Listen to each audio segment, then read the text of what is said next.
What if I told you there's a road trip here in Canada that rivals the Pacific Coast Highway? A hidden gem for whale watching, lighthouses, and cute towns with some of the most stunning coastlines you've ever seen. We just spent 7 days traveling and exploring the maritime regions, and in this video, I'm going to show the exact itinerary and everything you need to know to do this incredible road trip yourself. Hey everybody, welcome back to my channel. My name is Christopher Rudder, and if you're looking for an unforgettable adventure, you've definitely come to the right place. Now, when you hear the word Quebec, most people think of Montreal and Quebec City, absolutely amazing in their own right, but in this video, we're going to a part of the province that feels like the Adriatic coast. I kid you not, the Quebec Maritime. Buckle up, my friends. We actually started this trip on the tail end of our Saguenay adventure. After that, we hit the road to Tadoussac, which is located in the beautiful Côte-Nord region. This little village is right where the Saguenay Fjord meets the St. Lawrence River.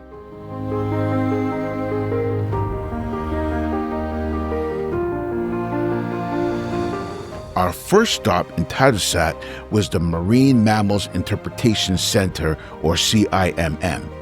We met with Christine, the chief naturalist, who was so passionate about the 13 species of whales that feed here. This is the map of this week, what we saw, so it changes every week. And at the moment we have a lot of Minke whales in the area and also belugas. So the belugas are the whales who live here all year round. And the other ones, they come here to feed in the summer and they migrate in warmer places in winter to have their babies and to reproduce. So we also have humpback whales, more minke whales, fin whales, and harbor purpose in Bergeron and Escoumins. So this is like 20-30 minutes from here. Okay. I think we're going along here. Oh, nice. We're ending up there. Nice. So here in Gaspésie, we also saw some blue whales. So this is the biggest animal in the world. Yeah. The blue whale. She explained how the CIMM provides an excellent introduction to the fascinating world of whales and has the biggest collection of whale bones in Canada.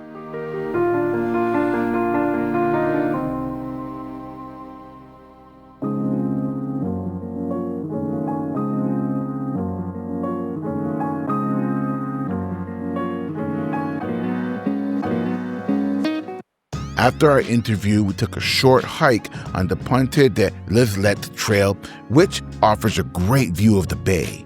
You can already see that it's starting to look East Coast-ish, which I completely love. What do you think about the nature here? What a space. Look at this. Oh, like vastness, like openness. Openness. And breathe that air. And calmness. And yeah. It's beautiful. Absolutely. Look at. But this trail is right next to the Whale Museum. So we just had an awesome conversation and chat with Christina. What's your favorite whale? Beluga. Of course. Very adorable. So now we're just taking a little trip here. Just a little quick hike. It's a 30-minute hike over here.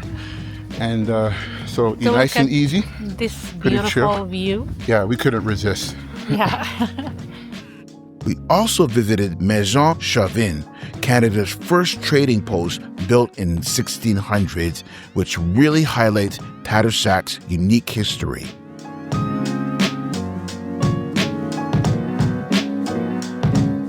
Finally checked in to the Domaine des Dunes and our cabin with a cute little chalet called Les Canades. It was the perfect spot up in the hills with a distant view of the Saguenay Fjord's mouth. We loved just sitting on the balcony amongst the treetops, just being present. But the question is, will we see whales on tomorrow's Zodiac experience? After learning about whales at the CIMM, it was time to go find them. We drove from Tadoussac to Les Bergerons following the scenic Route 138. otherwise known as the Whale Route, which already sounds promising. At Les Bejarons village, we took a zodiac excursion with Crostiers Esprit.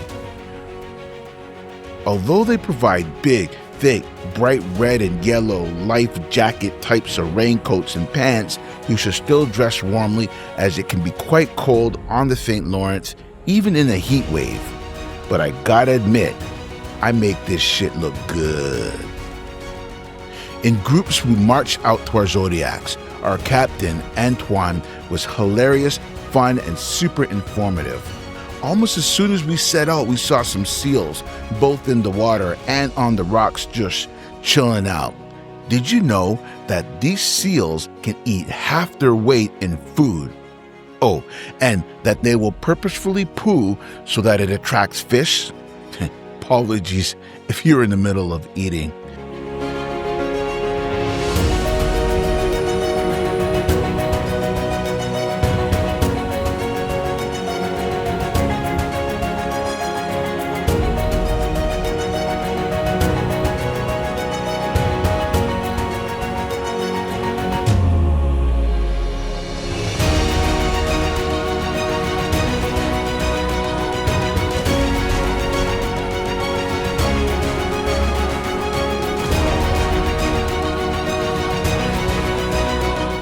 But while we didn't see any belugas, we did see a minke whale.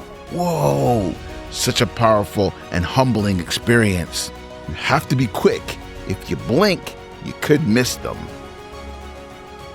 After the excursion, we met a Parks Canada representative, Eloise, and visited the Cap de Bon Désir Interpretation and Observation Center. The marine park is managed by Parks Canada and SEPAQ and is considered one of the best places in the world for whale watching. Eloise, our guide, was extremely passionate and provided a great way to learn about all the marine life in the park.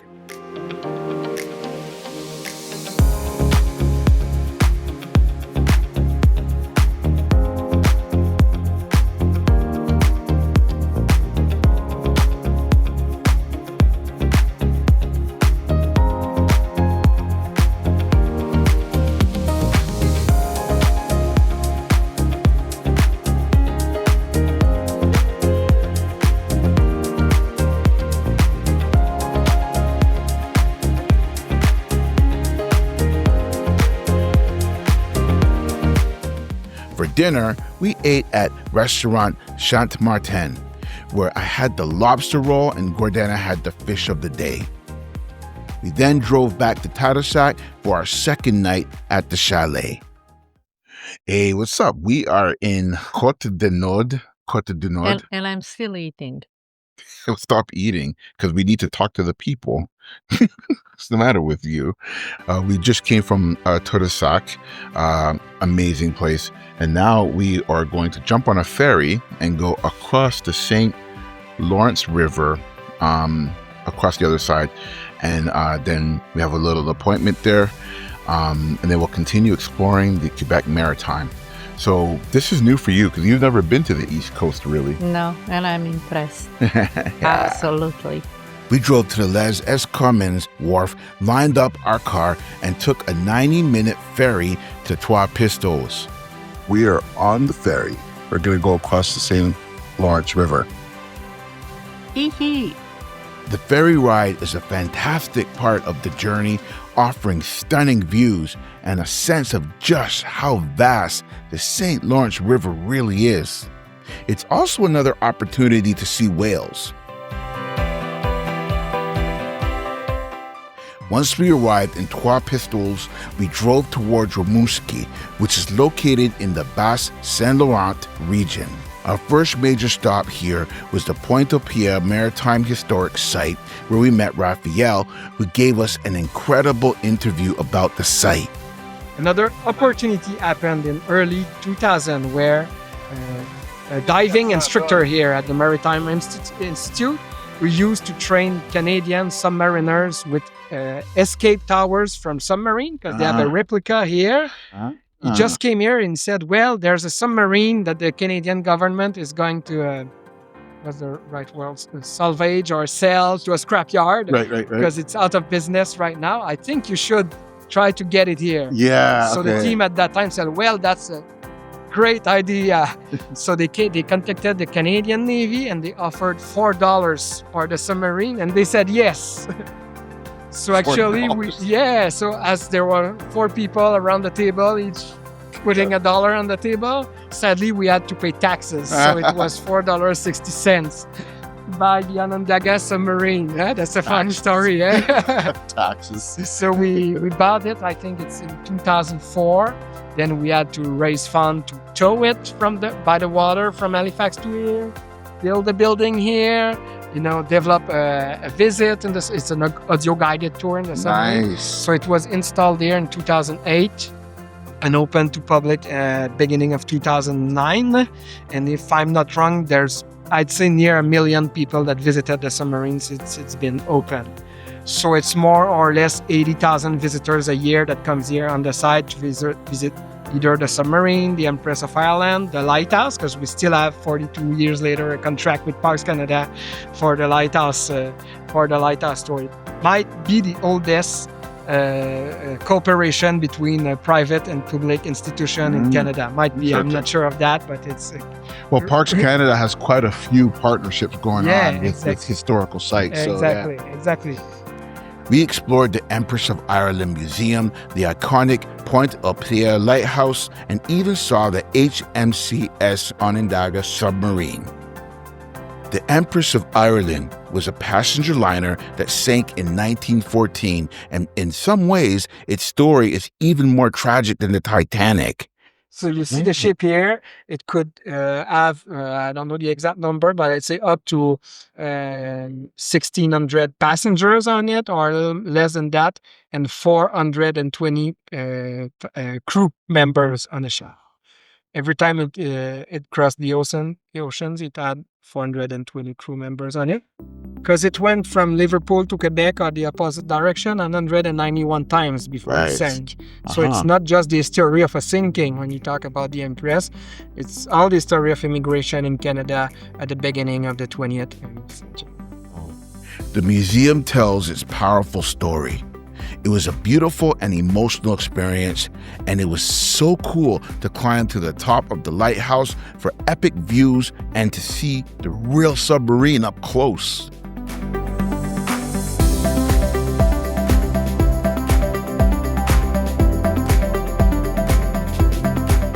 For dinner, we met with Susie from the Québec Maritime Tourism Board at a fantastic restaurant called Les Affamés.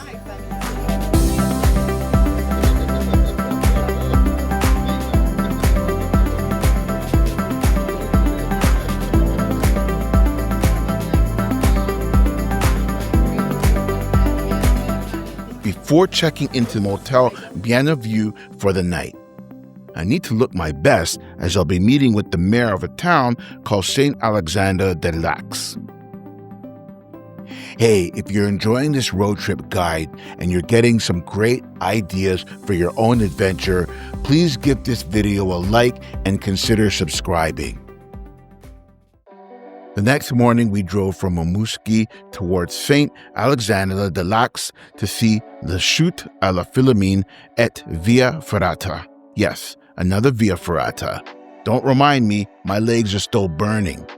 This 33-meter high waterfall is a local favorite, and the trail offers an incredible view from both the top and the bottom. We met with the mayor of the village, Nelson Pilote. So I heard a couple of things. I heard that you are the president of this, but you're also the mayor of the village. Okay. Yes. Okay. He's mayor from Saint Alexandre des Lacs. Perfect. Well, I feel honored. I feel privileged to be with the mayor. Okay, so tell us about this place. The site exists from, the site is here from 100 years ago. Okay.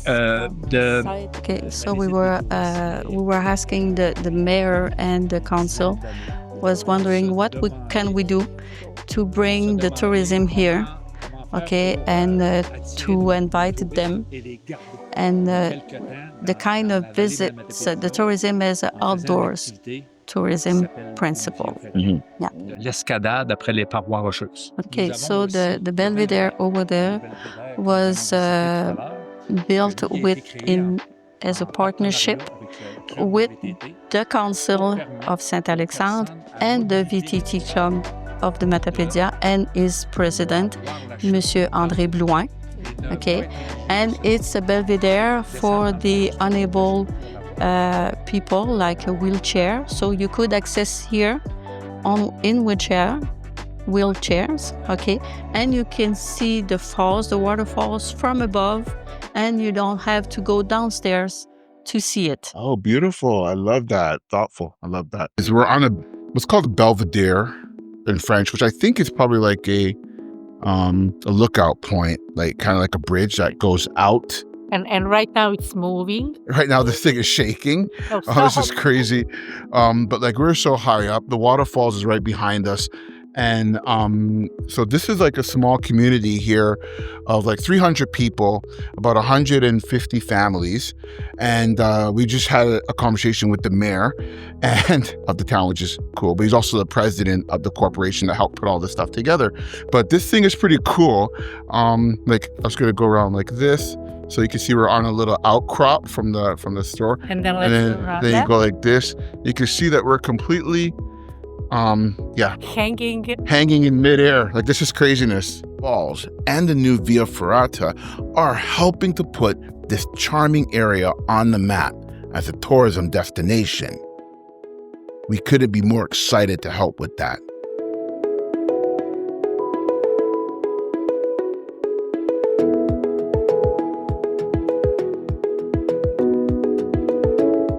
After that, we began our drive to Côte-Nord. This section of the route on Highway 132 is incredibly scenic as you're literally hugging the New Brunswick border for a good stretch. We even changed time zones. We then made our way to Mont-Saint-Joseph, a regional park with a breathtaking view of Chaleur Bay. The mountain also has a rich history as a pilgrimage site, with the first cross being placed there in the 18th century. It became a sacred place where parishioners would ascend, choosing this specific location because they believed its height brought them closer to God. For the night, we stayed in a unique new accommodation on the mountain called the Ego 535M, a tiny cabin that truly allows you to get back to nature with a balcony also overlooking the Chaleur Bay. The view from 555 meters over the Chaleur Bay, the Gulf of St. Lawrence, with New Brunswick in the background, is an image that will forever be burned in my memory. Incredible. And to think we are only just getting started with Mother Nature's handiwork.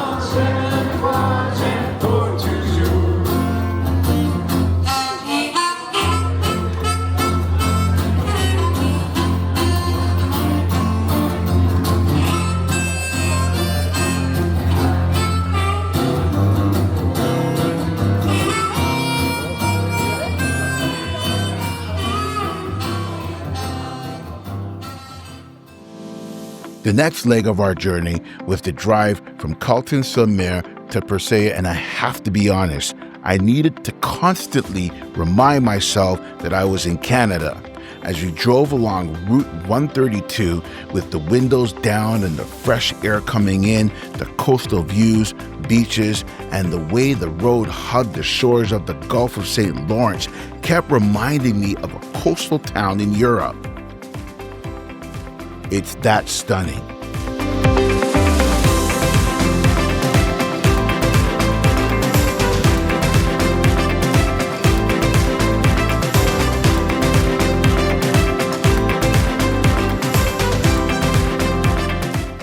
Once we arrived in Percé, we were met by Amelia, our guide at the Percé Global UNESCO Geopark. We're here at the Geopark, and we are learning about rocks, because rocks can talk. So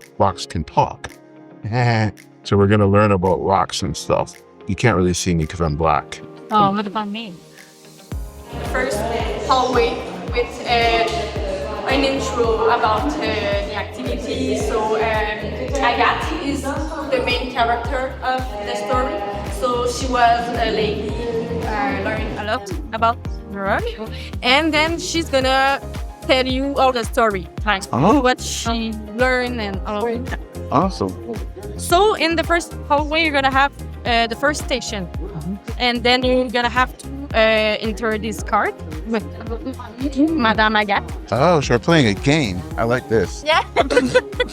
And then we said like that she's a rock whisperer. A rock whisperer. Yeah, she can go the future and the past about all. Ooh, just because of the rocks. Okay. All right. This is the like la mise en scène, the story behind it. Right. Excellent. We learned about the area's rich geology, saw a great multimedia show, and got to walk on the glass platform, which gives you an incredible view of the famous Percé rock.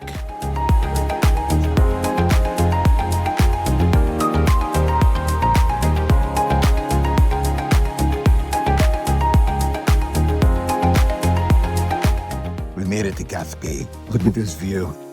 Stunning.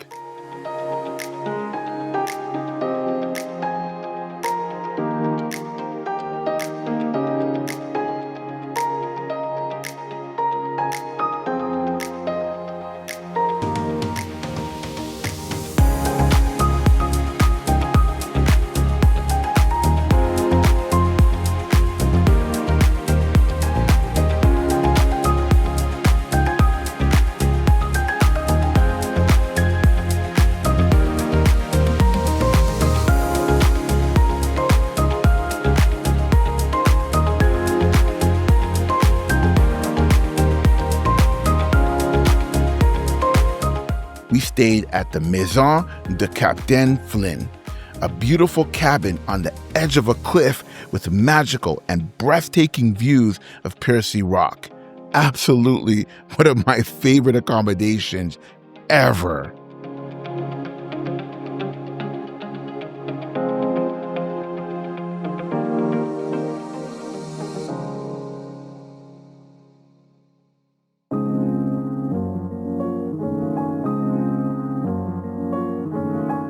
That night, we had dinner at Maison de Pêcheur, a renowned restaurant celebrating its 40th anniversary.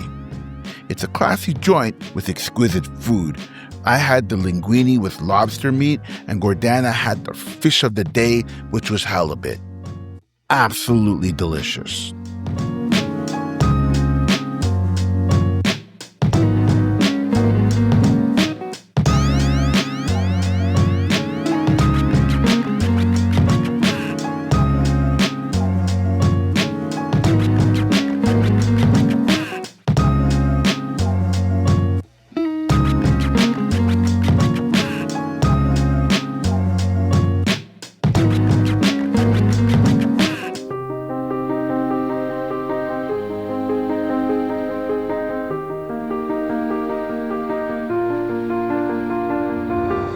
The next morning, we drove from Percé to Gaspé. The vibe here was so different. It's the place where Jacques Cartier first landed in North America. We started our day with a laid-back walk on Rue de la Reine, which translates to Queen Street, checking out the various cafes and shops. We've made it to the Gaspé region, or Gaspé city, or town, city. And I love this little old street here on Rue de la Reine, I think it's called. Something like that. So, what do you think? Because I know you love this stuff. Oh, it's first what I thought how beautiful this street, short street is. There's lots of bakeries, restaurants, what else? Cafes. It's really nice. Yeah, so we're going to go explore a little bit more. And eat. And eat. Yeah, we need to eat. we stopped at Pacobat Cafe, where we met up with a fellow Travel Media Association conference member, Pam McNaughton, and we talked all about travel content creation.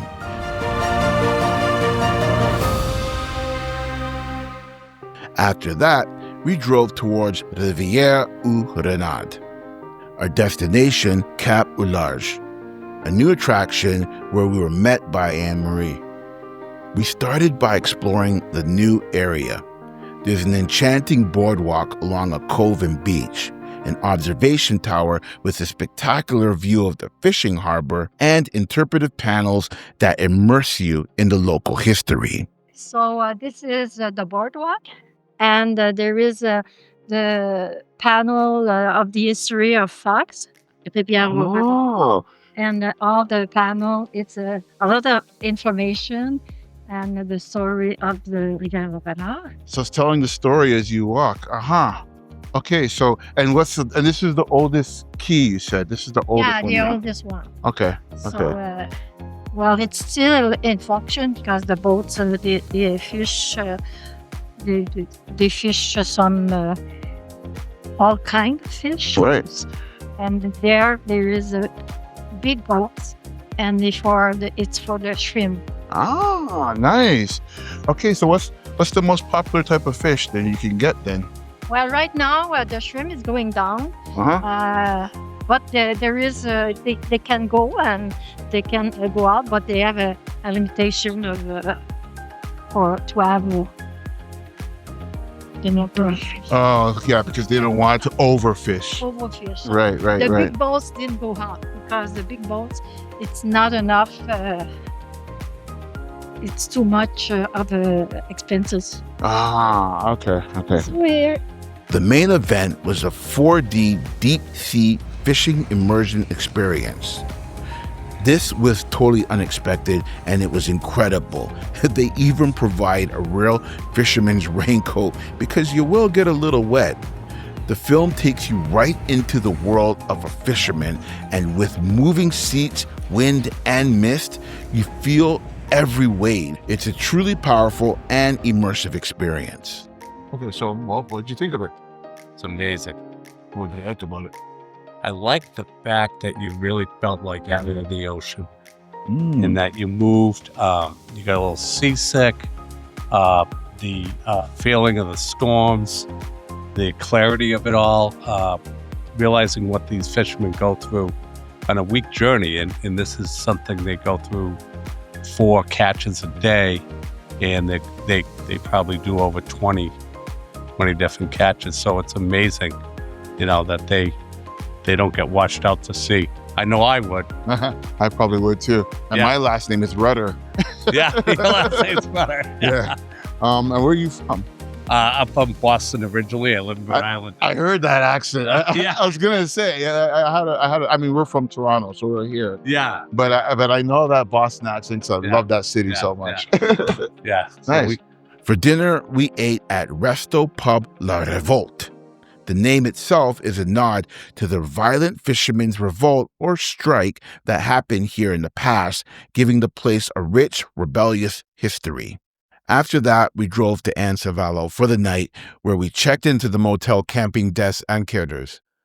It was the perfect, cozy end to a day full of unexpected discoveries.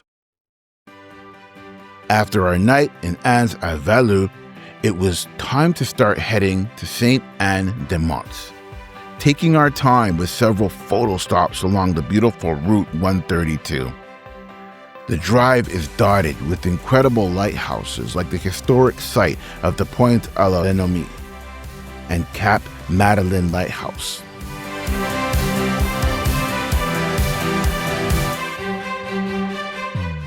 We also stopped at the Haute Rotrière de Grande Vallée rest area, which offers a great point of view on the town and the St. Lawrence estuary.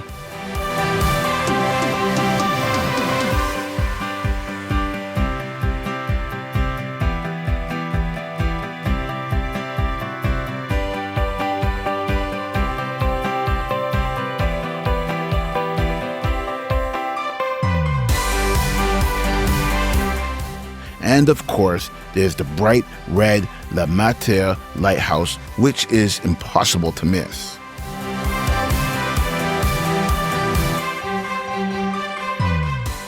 Our main event for the day was meeting with Pascal at Exploramer.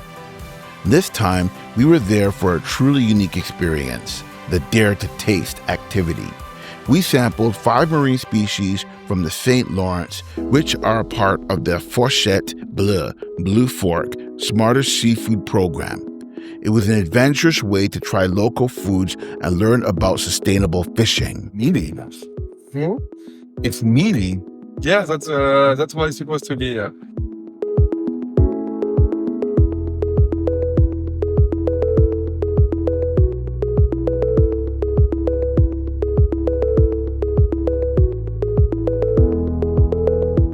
After our tasting, we continued our drive to St. Flavie, where we're staying at the beautiful La Gaspésie for the night, but we had a very special plan for dinner.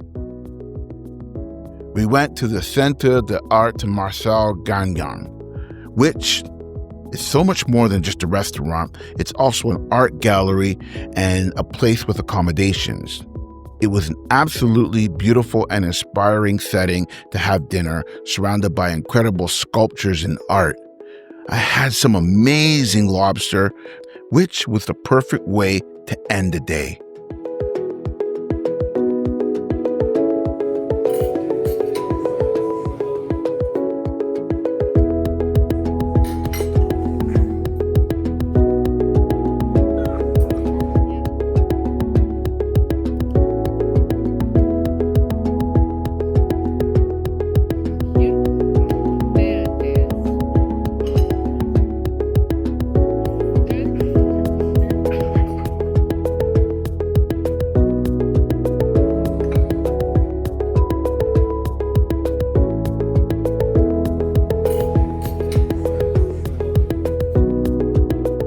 The next morning was our final drive along Route 132 back to Quebec City. We grabbed coffee at Chez Cascaren and a quick stop of Fille Gourmand for some local chocolates before making our final drive to the Quebec City airport. But wait, before you jump on that plane, be sure to check out the video on the screen, things to do in the historically beautiful Quebec City. I'll look for you there. Thank you so much for watching this video. Cheers.